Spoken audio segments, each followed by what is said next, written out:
Hi, today we've got a busy day ahead of us. Roger and I have got this mammoth task. We're shifting the Beacon Hill house.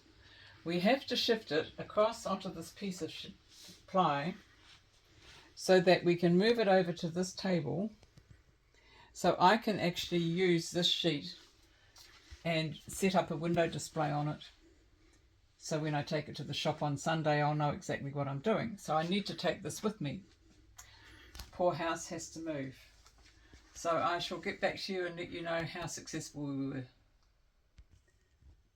So we've got it on the board and we haven't damaged anything and nothing has fallen down in the house, which has to be quite an achievement, I would think. So now the next stage is actually doing the transformation over to the other table. So miniature time travelers, removalists, bit of a mouthful, have finally managed to get the Beacon Hill house shifted to a new table. And so now I've got the whole frontage there and I can work on that as well. And you can see how it's shaping up really. This is probably the best way to do it.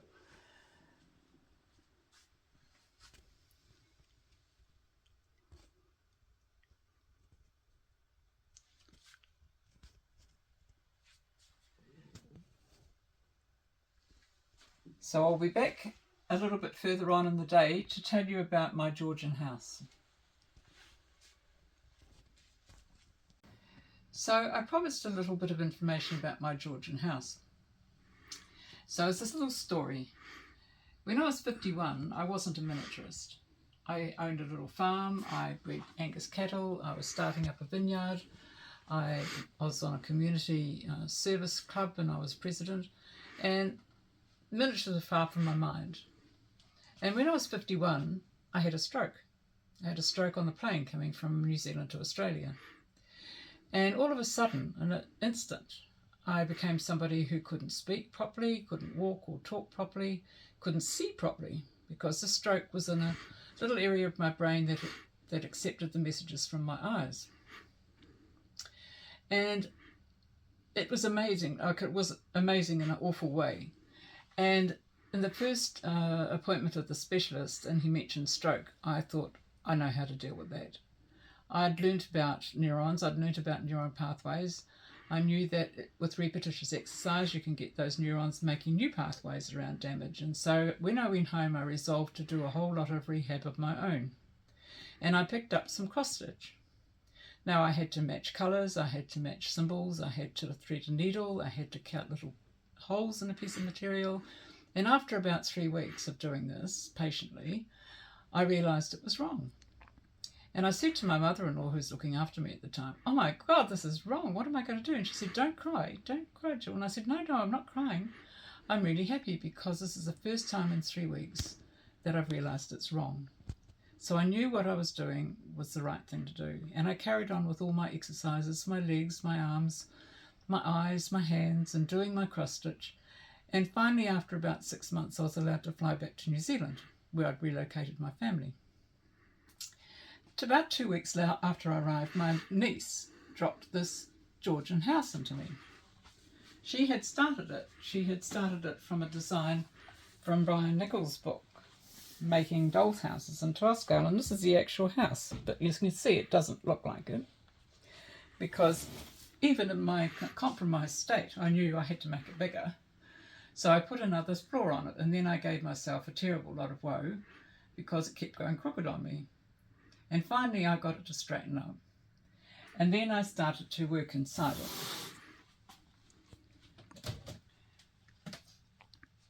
And so I did the ceilings.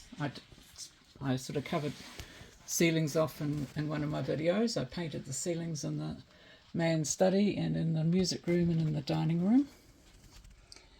I'd never made miniatures before. I was working purely off Brian's book. I found a Dollhouse and Miniatures magazine, and so the next task I set myself was making Fimo food because it was small and I could cope with small. So my son got used to coming home and finding all this little small food in the oven that he couldn't eat.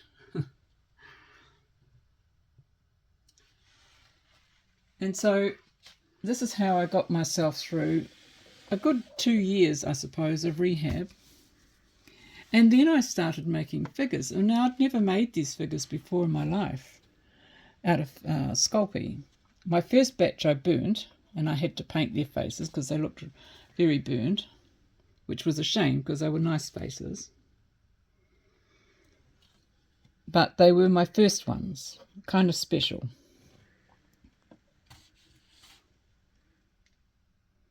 My first attempt at making miniature dresses. A lot of firsts in this house, basically. First in making hair.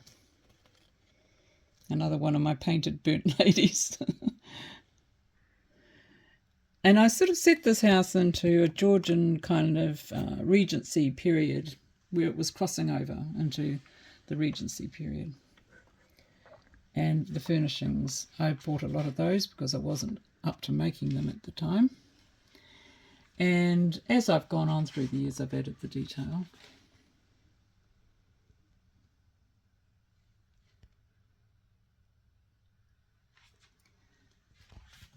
And so I've got a lot of special little things in here. Upstairs in the ladies' boudoir where the children are at the moment, I don't have lots of dolls, but I quite like the children's dolls. And I found that the children's dolls were the best. I used to collect these tiny wee things. I thought they were rather special. That's another one. And somebody's knitted these. Bless their hearts. And so I've kind of tailored things to suit myself over the years. I made this little sewing cabinet.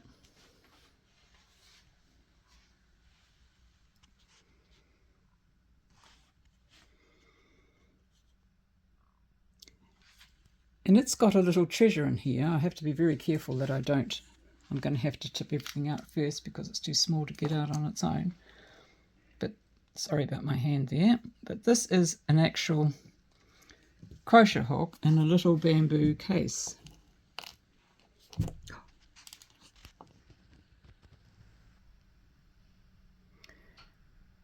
And it's even got the little bit in the middle that had the stamp on it and the little crochet hook, and it was made by David Edwards. Some of you might have already guessed that. He makes beautiful tiny work.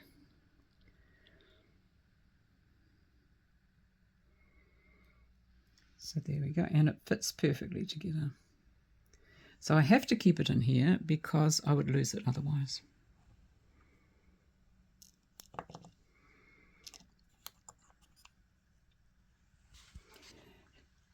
And another little treasure that I have, I purchased at a Miniaturist show. And this is made by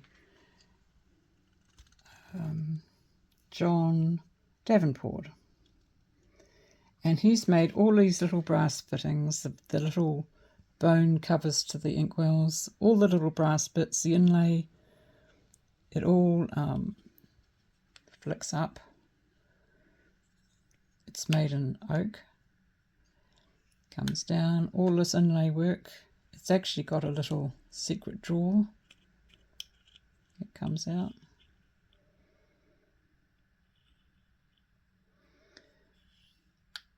And it spins around.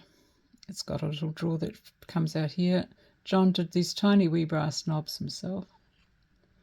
And this is something that I treasure. Also,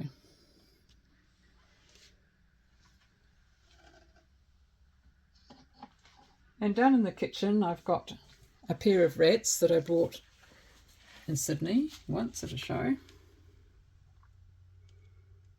I've got a little egg basket that my husband brought back from Ireland for me. Beautiful. My son has brought me back little cooking things from France. And so my family have been really supportive with my miniature hobby right from the beginning. So in the lounge or the music room, the piano actually plays. Then we get to turn the knob.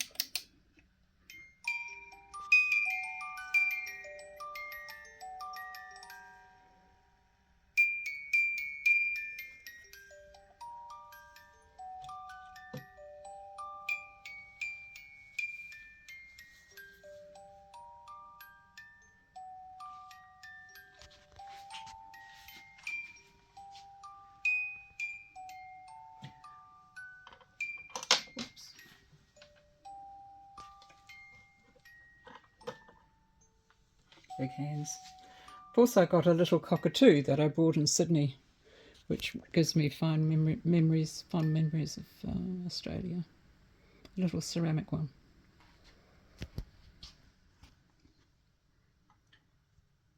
And then down into the dining room, most of that has been things that I bought. My husband bought me the baby cabinet in the back.